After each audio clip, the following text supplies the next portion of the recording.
everyone, welcome to the official YouTube platform of Law Prep Tutorial. I am your law mentor Dimple Pareek और आज के session में हम बात करने वाले हैं about the official language.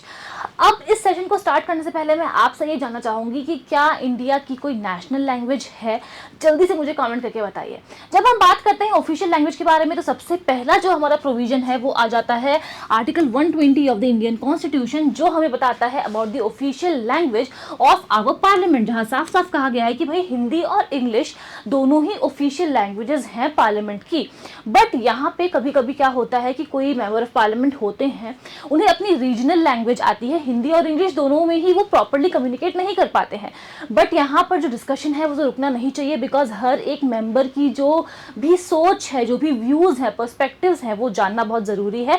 And as a result जो हमारे स्पीकर हैं लोकसभा के या फिर चेयरमैन हैं राज्यसभा के, उनकी परमिशन लेके मदर टंग को भी यूज किया जा सकता है as a language of communication in the parliament.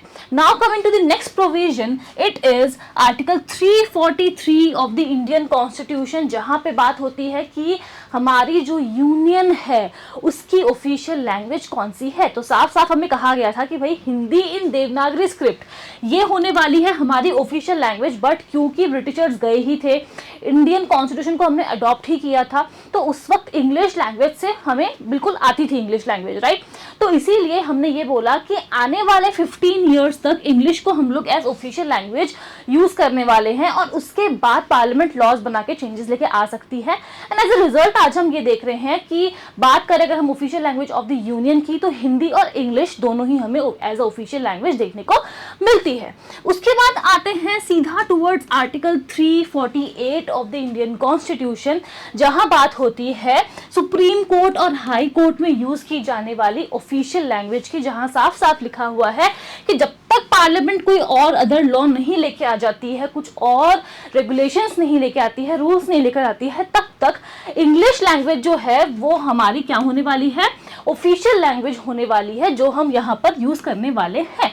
लेकिन यहाँ पर है एक ट्विस्ट, और वो ये कि अगर कभी गवर्नर को ऐसा लगता है कि हमारे स्टेट में हिंदी या फिर किसी और रीजनल लैंग्वेज को हम ऑफिशियल लैंग्वेज बना सकते हैं, then with the prior consent of the president of India वो ऐसा कर सकते हैं। फॉर एग्जांपल कल को अगर आसाम के गवर्नर को ये लगता है कि एसमीज लैंग्वेज ज़्यादा हमारे लिए सही रहेगी वे ऑफ कम्युनिकेशन, तो वो क्या कर सकते हैं, प्रेसिडेंट जो है हमारे, उनसे परमिशन लेकर के एसमीज को क्या कर सकते हैं, ऑफिशियल लैंग्वेज बना सकते हैं अपनी स्टेट की, जहां पर वो अपने हाई कोर्ट में इस तरीके से कम्युनिकेट कर सकते हैं।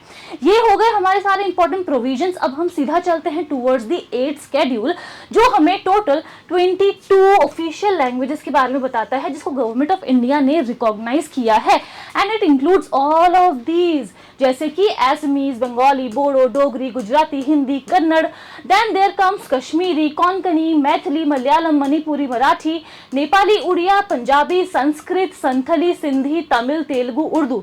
अगर आपको पता था कि ये सारे ही लैंग्वेजेस रिकॉग्नाइज है by the government of India, तो आप मुझे कमेंट करके जरूर से बताना। And yes, that is all about the official language. I will see you all in the next session. Thank you so much. Video को like करना मत भूलना।